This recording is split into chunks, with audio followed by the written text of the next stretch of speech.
Dobrý deň všetkým. V dnešnom svete je umelá inteligencia všade okolo nás a samozrejme WebJet ako moderný redakčný systém nechce zostať pozadu. Preto s hrdosťou predstavujeme novú verziu WebJet CMS, kde sme integrovali pokročilé AI nástroje. Tieto funkcie vám zjednodušia tvorbu a úpravu obsahu. Od gramatiky cez preklady textov, návrh titulkov až po generovanie ilustračných obrázkov. Poďme sa pozrieť, ako to všetko funguje.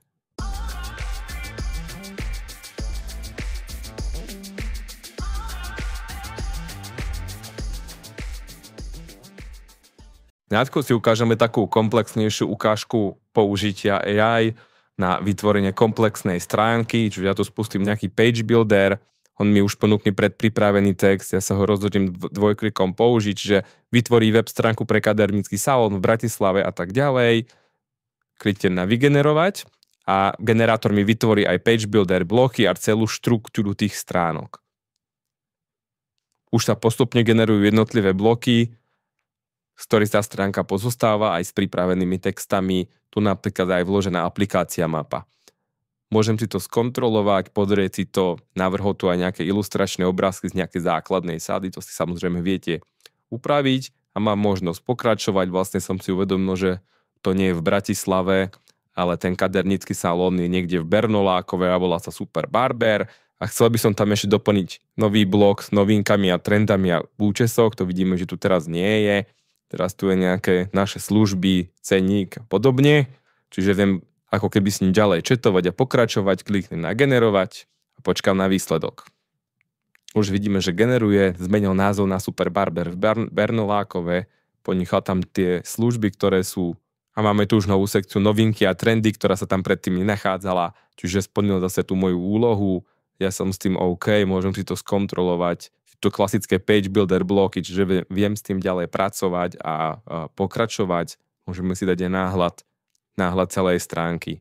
Samozrejme, môžem zmeniť obrázky, napríklad nejaký ilustračný obrázok, by sa mi tam nepáčil, toto tu úplne nesedí. Dvakrát kliknem, dáme si pomocníka alebo asistenta pre obrázky, vytvoriť nový obrázok. Tu si môžeme zvoliť aj kvalitu toho obrázku. Dáme vygenerovať. Obrázok máme hotový. V zásade nám vyhovuje. Máme tu na uložiť obrázok. Obrázok sa nám uložil. OK. A vložíme si ho do stránky a máme tu vložený aj obrázok, tak ako sme si predstavovali. A stránka veľmi rýchlo hotová. Umelá inteligencia je integrovaná do celého WebJetu. Dá sa použiť na štandardných poliach, ktoré používate v dátových tabuľkách, samozrejme v editore stránok, ale aj na obrázky. Tu máme otvorenú nejakú štandardnú web stránku a pozrieme sa, aké máme možnosti. Všimnite si, že pri jednotlivých poliach je takáto ikona AI asistenta a po kliknutí na ňu sa vám zobrazia možnosti asistentov, ktoré viete použiť. Vyskúšajme napríklad nadpis pútajúci pozornosť. Ten zoberie obsah stránky a vygeneruje titulok stránky podľa toho zadaného textu a v rozsahu, ako je definované. Pri zmenách stránky alebo akéhokoľvek kola máte možnosť vrátiť zmenu, čiže ak sa vám ten titulok nepáči, môžete dať zrušiť zmenu a môžete zvoliť inú možnosť. Máme tam napríklad výstižný nadpis, ten bude trošku inak, lebo inštrukcia je zadaná pre asistenta iným spôsobom. Keď si všimnete, tak na tých poliach sú rôzne možnosti, záleží, aké to je pole. Môžu tam byť generické veci typu opraviť gramatiku, preklady, prepísať text do formálnej a neformálnej podoby alebo napísať nový text a článok. Pozrieme si napríklad Perex anotáciu, tu nám máme väčšie pole, môžeme dať spraviť zhrnutie obsahu stránky, zase ako obsah sa zoberie obsah web stránky a na základe toho sa vygeneruje zhrnutie podľa daného rozsahu.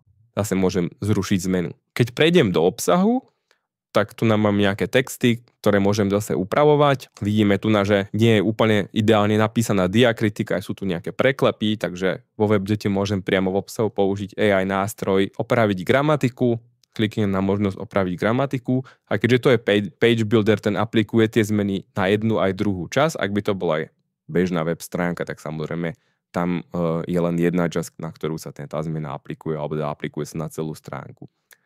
V niektorých prípadoch, ako napríklad aj v tomto, nám umelá inteligencia vráti aj zoznam zmien, ktoré vykonali, napríklad opravený preklep prečo na prečo, opať opäť a podobne, že je tu zhrnutie. V prípade Page Buildera sú to pre tie jednotlivé bloky, že to vidíme pre prvý aj pre druhý blok, tak ako opravil tú danú gramatiku. Opravu môžem aplikovať aj na označený text, že keď by som chcel len napríklad v týchto dvoch riadkoch spraviť úpravu, môžem znova použiť, že opraví gramatiku alebo vylepšiť text. Opravil len na tých dvoch riadkoch alebo vylepšil text podľa nejakého zadania, ktoré sme mu nakonfigurovali. A zase spravil zhrnutie, oprava typografickej chyby a tak ďalej. Čiže tie zmeny sa mi tu vykonali a môžem ich akceptovať alebo môžem ich vrátiť, ak mi nevyhovujú. Pracovať môžem aj s obrázkami, napríklad táto stránka nemá žiadny perek z obrázok, kliknem na asistenta a dám vytvoriť nový obrázok, zadám zadanie. V prípade napríklad OpenAI si viem nastaviť aj počet obrázkov, ich rozmery a kvalitu, nechám to v nejakom defaultnom stave, dám generovať. Vygeneroval sa mi obrázok, môžem si ho pozrieť kliknutím na túto ikonu lupy. Zobrazí sa mi ten obrázok v takom veľkom náhľade. Poviem si, áno, ten mi teda vyhovuje. Umelá inteligencia automaticky navrhla nejaký vhodný názov podľa toho zadaného promptu, že dáva tu názov hokej, vyhráva gól, dáva to do príčinka, kde sa nachádza tá web stránka, kliknem na uložiť obrázok a obrázok sa mi hneď nastavil aj do toho daného pola, môžem si ho aj tu napozrieť, ako už je vlastne uložený z tej stránke a hneď by sa použil napríklad v prípade novinky ako ilustračný obrázok a podobne. Tu by som chcel upozorniť, že v niektorých prípadoch môže umelá inteligencia odmietnúť odpovedať, nám sa tu stáva častejšie z Gemini, hokejista ho sa dáva gól. Vidíme, že napríklad Gemini má trošku iné rozhranie, to neumožňuje nastavovať kvalitu obrázku a jeho rozlíšenie. Je to automaticky nastavené podľa schopnosti daného modelu, ktorý sa použije. Čo vidíte výsledok, že hosa ako slovo nie je povolené, takže nám to dalo prohibited content. S obrázkami ale môžete pracovať aj priamo vo WebJete, vo web stránke, ukážeme si napríklad tu. Tu máme page builderovú stránku, máme tu nejaký obrázok. Zdá sa nám, že v pozadí by sme napríklad chceli mať niečo zmenené, takže klikneme na možnosti obrázka, zmeniť pozadie napríklad a napíšeme daj do pozadia kanceláriu, aby vyzeral, že ten človek sa nachádza niekde v kancelárii. Klikneme na vygenerovať a v obrázku by nám mala umelá inteligencia zmeniť to pozadie. A vidíme, tu je obrázok vygenerovaný, zase si ho môžeme pozrieť, vidíme, že sú tam nejaké stoličky, zmenilo sa pozadie toho obrázka, kliknem na uložiť obrázok a keďže obrázok už s takýmto menom existuje, dajú sa mi možnosti prepísať súbor alebo na nejaký vygenerovaný názov obrázka ja zvolím prepísať súbor a obrázok sa mi uloží a zmení sa mi, dám OK. A obrázok je vložený v stránke aj s daným zmeneným pozadím. Čiže takto viem jednak modifikovať existujúce obrázky, ale takisto by som mohol povedať, že ten obrázok chcem úplne inak vygenerovať. Zvolíme možnosť nie zmeniť pozadie, upraviť pozadie, ale vytvoriť nový obrázok, napríklad izometrický pohľad na Bratislavský hrad. Dáme vygenerovať. Ale vždy to generovanie chvíľku trvá, aj keď si všimnite na konci vám tá umelá inteligencia vždycky, alebo teda WebJet vám vypíše, koľko tokenov to vygenerovanie stálo, čiže každá tá operácia má nejakú svoju cenu v rámci daných modelov. Niektoré modely sú drahšie, niektorí sú lacnejšie, ale to si povieme za chvíľku, ako sa tie modely nastavujú. Máme vygenerovaný obrázok a tu vidíme hore, ako som hovoril, bolo použitých 1187 tokenov, krásny obrázok Bratislavského hradu. Vidíme, že dal názov Arnold Schwarzenegger, lebo som vlastne na existujúcom poli. Ale dáme uložiť obrázok a dáme ho premenovať na Bratislavský hrad, izometrický pohľad. To zase vygenerovalo z toho dotazu. Obrázok sa mi uloží. Vznikol v súboroch, vidíme, že vznikol nový názov Bratislavský hrad, izometrický pohľad.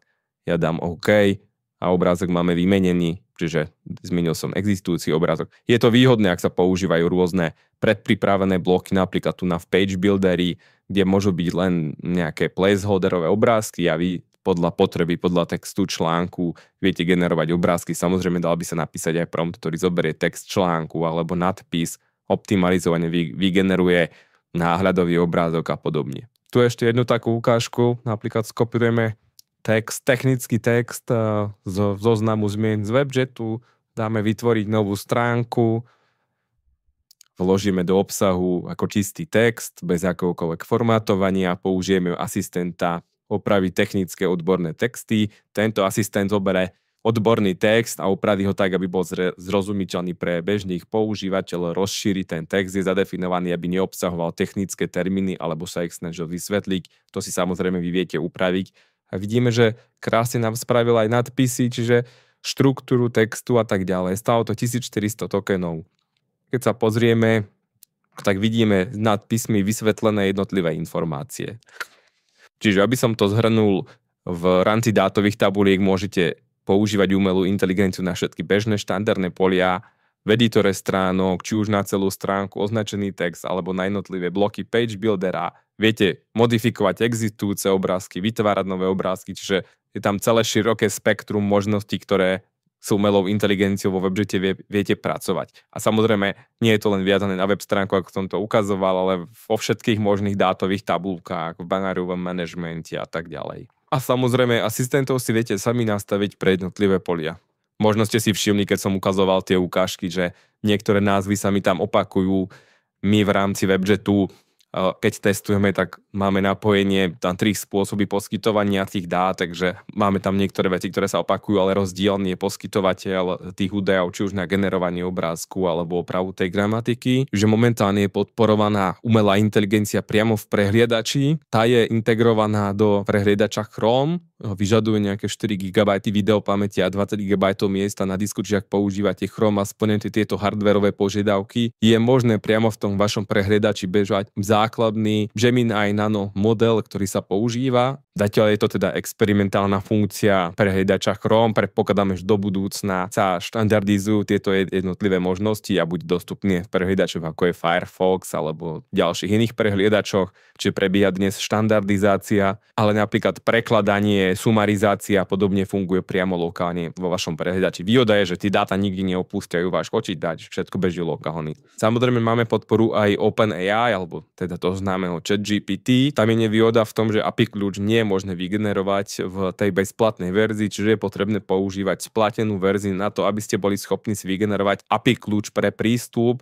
aby WebJet vlastne sa vedel integrovať voči OpenAI rozhraniam a posielať inštrukcie a vykonávať jednotlivé úlohy. Máme integráciu na Google Gemini, alebo teda AI Studio, tak ako to Google volá. Tu je výhoda, že existuje možnosť vygenerovať API kľúč aj vo verzii zdarma. I má to samozrejme nejaké denné obmedzenia. Tu na to vidíme, že koľko je možných požiadaviek za minútu a celkovo a tak ďalej. Čiže zase záleží od toho, aký to je model.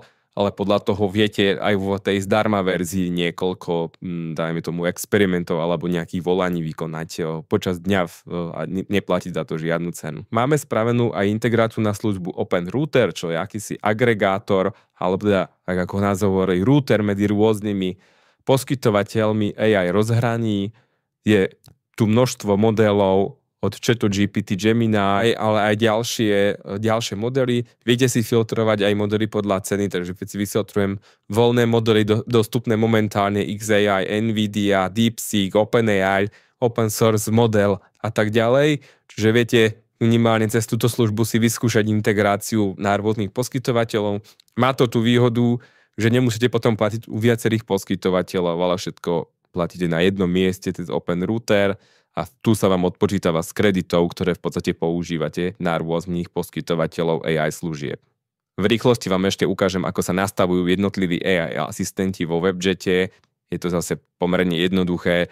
V sekcii nastavenia pribudla časť AI nástroje, kde sú už predpripravené. Nami dostanete pri aktualizácii tohto WebJetu nejaké predpripravených asistentov, ktorí existujú. Napríklad generovanie obrázku si otvorné. Každý asistent má nejaký názov. My odporúčame ich nejako prefixovať a číslovať, lebo podľa tohto názvu sa tí asistenti usporadúvajú.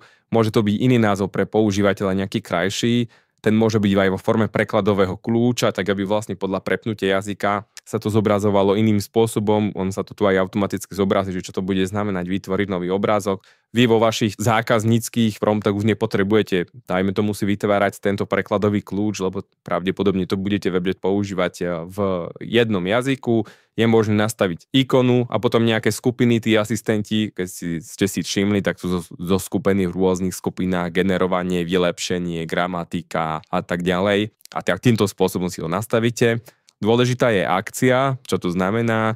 Buď je to vygenerovať text, obrázok alebo upraviť obrázok. Je možné nastaviť Java triedu alebo konkrétnu entitu, kde sa to má použiť. V tomto prípade to používame na všetky obrázky, ktoré majú takýto nejaký cost. Predpokladáme, že to bude skôr nastavať nejaký programátor alebo človek znalý veci, že kde sa to má používať, ale v tomto prípade sa to použije na všetky obrázky, ktoré sú. Nastavuje sa poskytovateľ, či už je to prehliadač Gemini alebo OpenAI. To by som dôležitú informáciu povedal. Je to pripravené tak, aby sa tí poskytovatelia vedeli rozšíriť, že ak vy budete mať vo svojej firme nejaký špeciálny, lokálny AI počítač alebo čokoľvek, tak nejakú základnú implementáciu našich predpripravených, by ste sem vedeli pridať vášho ďalšieho poskytovateľa, alebo ten svet je dnes dynamický, takže tí poskytovatelia veľmi rýchlo rastú a samozrejme je možné zvoliť aj model, čiže ono z toho poskytovateľ načíta zoznam modelov, ktoré sú dostupné. Musíte trošku vedieť, že ktoré modely sú vhodné pre obrázky, ktoré sú vhodné pre texty a tak ďalej. To je taká tá znalosť umelej inteligencie. Najlepšie, ak to budete vypracovať s tým, tak môžete duplikovať naše hotové nejakých asistentov, ktorých používame. A samozrejme tu je nejaká inštrukcia, čiže vygenerovať obrázok, description, je taký placeholder, kde sa vloží ten user prompt, čiže to, čo vy ako používateľia napíšete, a typicky mu dávame aj nejaký return formát. Toto môže byť aj slovne napísané, my preferujeme takýto formát, že mu to dávame takom tom kodovacom jazyku, aby tá umelá inteligencia lepšie pochopila, čo vlastne po ňom chceme. Tu je ešte karta pokročilé, kde môžete nastaviť nejaké ďalšie informácie, napríklad či chcete zachovať HTML kód, keď napríklad robíte opravu VCAG v texte stránky, tak potrebujete aj zachovať ten HTML kód, je môžete zapnúť postupné načítanie, čiže tak, aby vám to postupne vypisovalo, čo tá umelá inteligencia vymyslela, dočasný chat, kde sa vlastne na strane toho servera zmažú tie dáta, ktoré ste vy vlastne použili. Vidíme, že tu sú aj tooltipy, takže v každom tooltipe je napísané, čo tá, ktorá funkcia robí, ale napríklad sa dá požadovať vstup od toho používateľa. Čiže chceme, aby tento asistent potom do tých inštrukcií vkladal tento user prompt. Čiže toto je taký jednoduchý, ale tu máme napríklad sumarizáciu textu, vytvoriť zhrnutie poskytovateľi OpenAI a v inštrukciách je to napísané, že si expert na sumarizáciu textu a tak ďalej. Trošku je komplikované odpovedanie, aby sme ho donútili, aby nám odpovedal v slovenskom jazyku alebo teda v nejakom konkrétnom jazyku. My sa mu snažíme ho inštruovať tak, aby odpovedal v rovnakom jazyku, ako je jazyk toho vstupu, ktorému tie informácie dávame. Je tu nastavený rozsah, že 2 až 3 vety a tak ďalej. Ďalšia časť sú štatistiky, kde sa vám zobrazia štatistiky používania jednotlivých asistentov, ktorí sú najpoužívanejší, podľa toho aj potom vy viete si určovať, že aha, tak týchto budeme vylepšovať, lebo naši používateľia ich používajú, alebo toho, čo sa menej používa, si povedať, že či dáva zmysel, či netreba ho nejakým spôsobom optimalizovať. To sa týka aj napríklad spotreby tokenov, čiže môže sa niekedy dať upraviť tie inštrukcie tak, aby tá spotreba tokenov bola nižšia, čiže aj vidíte, ktorí asistenti najviac vlastne vás stoja peňazí, vidíte to aj za jednotlivé dní, aká je štatistika používania, aké najčastejšie sa používajú asistenti v ktoré dni, aj to samozrejme aj v tabulke, čiže taký, nazvem to manažerský prehľad, aby ste si vedeli povedať, že áno, stalo nás to spolu 6949 tokenov a to samozrejme sa prejavuje v nejakej cenovej relácii. AI nástroje vo WebJet CMS sú navrhnuté ako užitoční pomocníci, ktorí urýchľujú tvorbu a opravu obsahu. Avšak vždy pamätajte, výstup tej umelej inteligencie môže obsahovať chyby, nepresnosti alebo nevhodný obsah. Preto je nevyhnutné, aby každý používateľ vždy skontroloval a overil výsledky pred ich publikáciou na verejný internet. Ďalej ako tvorcovia WebJet CMS musíme zrieknúť zodpovednosti za nejaké prípadné problémy spôsobené výsledkami tej umelej inteligencie, ale aj zmenami v API poskytovateľov aj služieb, či už OpenAI alebo Gemini. Vývoj z tejto oblasti je extrémne rýchly a dynamický. To, čo dnes funguje, možno, že už za pol roka nebude dostupné. Poskytovateľia tie API rozhrania menia a modifikujú. Aby ste sa vy do budúcna vyhli problémom, odporúčame vám pravidelne aktualizovať WebJet CMS na najnovšie verzie. kde budeme tieto zmeny samozrejme sa snažiť promptne reflektovať. Dôležitá veta na záver, používajte umelú inteligenciu múdro, používajte kritické myslenie. Viac informácií nájdete na našej dokumentačnej stránke. Verím, že sa vám integrácia umelej inteligencie do WebJetu bude páčiť a že zostanete ďalej našimi priaznivcami.